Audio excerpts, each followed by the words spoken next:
going to talk over-unders. Memphis Grizzlies over-under specifically because we are a Grizzlies show.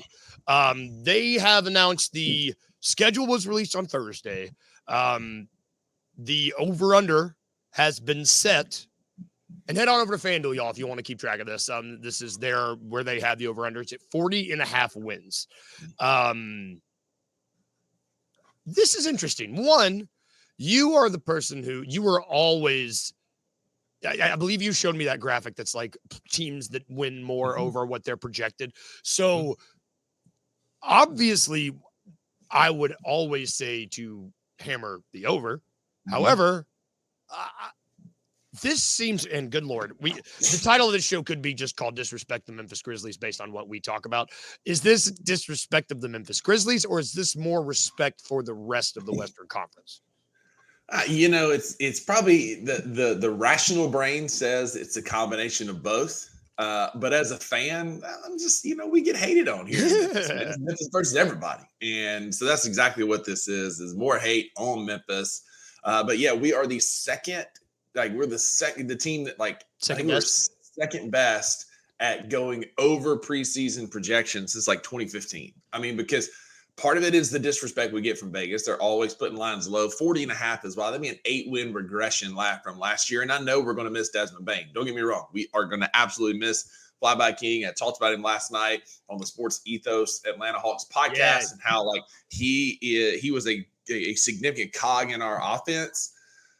But I don't know that we're going to be 8 wins worse this year, especially looking at the schedule. Yes, the first half of the season sucks, and that's when we're not going to have Zach Edey for a good chunk of that. There's a chance we may not have Jaren, but if those guys come back and they're cut loose and unlocked by new coach Tomas Isolo, then the back half of the schedule is very favorable. And I think you absolutely, I told him last night, I would hammer the over on the Grizzlies. I'd hammer the over on the Hawks because the Hawks are at 46.5.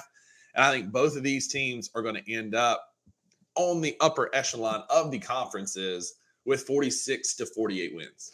Well, so let's put their odds up for before we keep talking, because these are over at FanDuel Sports. Y'all check these out. I mean, if you're going to bet here, it's the best place to do it all in one. It's just really easy. The over 40.5 is minus 102. The under 40.5 is minus 130. So the line is moving. So what this means, because when I looked at this on Friday, it was dead even money. It was minus 114 to go over. It was minus 114 to go under. So now more money is coming in that the Grizzlies are going to go over 40.5 wins. That's what that means by that number getting smaller. So eventually you're going to see positive money as they're trying to influence people to swing the other way. Yep. And let's, as a fun little exercise, we were talking, the first half of the season, we talked about maybe being tougher. However, you look at the schedule, there's a chance we come out October 6-0. I mean, because they start the first 6 games of the season are versus New Orleans, versus Miami, versus the Pacers. And those are all 3 games at home. So the Pelicans, Heat, Pacers all coming. We could easily win those 3. Yep. Then you got Golden State, Phoenix, and the Lakers. Yep. I see you beating Golden State, and the Lakers might be tough, but it is not inconceivable that they go 6-0 in the month of October. And if they can, this first half of the season is going to be about winning as many games as you like. I mean, it's always about winning as many games as you can, but you got to build that cushion. You got to win a few, build that cushion. That way you can afford to lose a couple with Edey being out, clean up and win these 6 games. Cause then you're looking at then you got Toronto, Detroit, Houston, Dallas, OKC, New York. So it's your next 5 or 6 games is you might go 7-0 and then you might lose your next 6. You could, there is a universe where that happens. Yeah. I mean, that's quite a run there. Even Boston without Jason Tatum that's a tough stretch in the month of November when you've got games against Houston, Dallas, and then like you said, you're on a road trip that includes games at New York. Same time I'll be there. Boston, Cleveland, San Antonio. That's quite a tour of good teams. And then you come home for 1 game before you head back out to Dallas. And so there are stretches in the schedule that are brutal. I think there was one.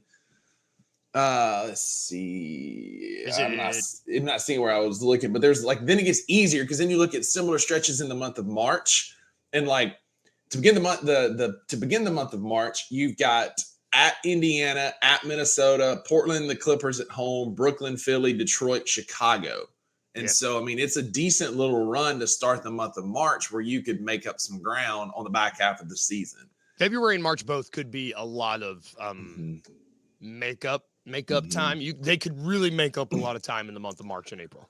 Yeah, and the biggest thing is we have 14 back-to-backs, which is the third most in NBA behind the teams that have 16 and 15. We have 14. Our longest road trip's on like 6 or 7 games. There's one stretch we put like 7 out of 11 on the road, but like we're never that far away from or gone from Memphis all that long. Yeah. I mean, it feels. I don't know. It feels like more than 40. It feels like more than 40, at least 41 wins. I mean, if you have 41 and 41, right? Like you're 500. Yeah. And I think this is a better basketball team than a 500 basketball team. I agree. And I think that most people, I mean, you look around the league, I think most smart, most logical people are like, well, the Grizzlies are going to win more than 40 games. I think most people are kind of leaning that way, even if it's just like 41 or 42. I think a lot of people are thinking that 40 is just really, really low.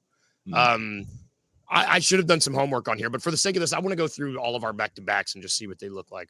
We've got in October, we got Miami and Indianapolis. Then we can win both those. Yep. You've got beginning of November, Toronto and Detroit. Then you've got like a week later, New York and Boston. That one, and you're going to be there, right? That's when you're going to be there. I'll be up there, but I won't be You'll be in the game. Yeah. Then you've got to go into December, so they get a little bit of a break, and then you've got 2 days before Christmas. They got Oklahoma City and Utah. And then you go on to January. You got to go a little bit. 25th and 26th, Denver, Houston. That's going to suck. We've got one on the 6th and 7th too at home with San Antonio and Phoenix. Yep, you're right. I skipped. So we just got to the first one, and it's in January, where I'm worried we might lose both. Yeah. Up until that, we could go 1-1, which is, like you said, if you go 500, that's the goal. If you go 500 this entire way, that's 41 and 41. Yeah. Who are the rest of these back-to-backs? Then you've got Portland twice. Ooh, that'll be fun. I like Portland. And then you've got Utah, Miami. Should be easy.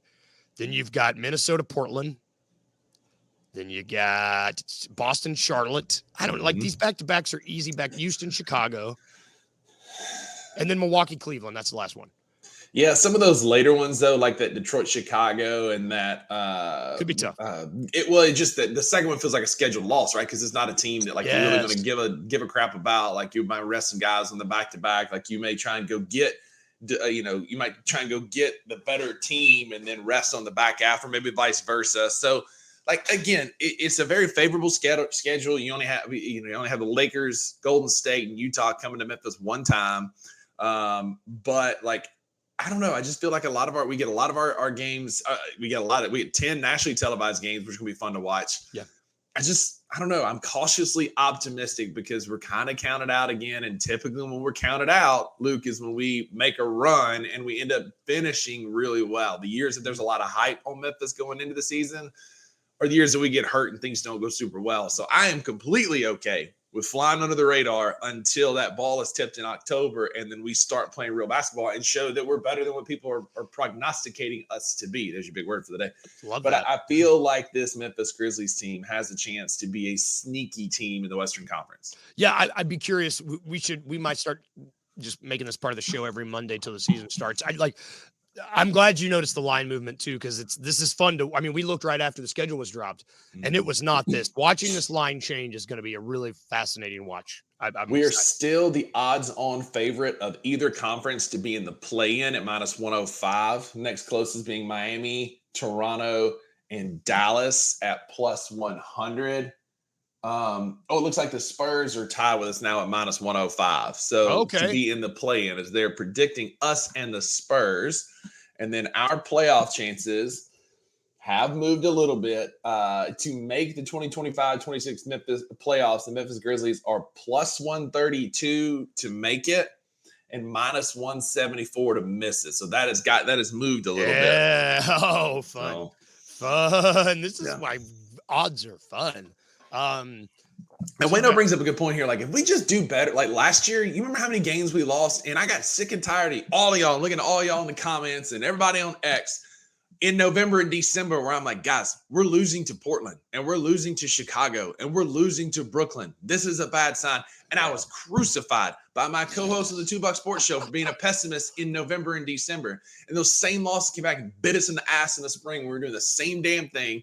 And I don't want to hear it. Like, I want to beat the bad teams this year. Yes, it's November and December and games don't matter. They mattered last year. They're going to matter this year. I want to beat the bad teams early in the season, especially because the gauntlet we have to run at the beginning of the season, go get the wins you can get. Yeah, man, that's a good point. Like, I'm sitting here talking about how, these should be 6 wins. We should have beaten Brooklyn and Chicago in the early half of last season, and we didn't. So it's a very good point. It's all. Yeah, and shout out to Tim last night on the Sports Ethos Atlanta Hawks podcast, going to bring up that core memory of mine when Dyson Daniels picked Desmond Bain's pocket in that stretch of losing like 3-4 straight games on single possessions. Like, Are you kidding me, bro? I was at that Knicks game. Like, come on, man. Like, it all happened in a week. It was very traumatic.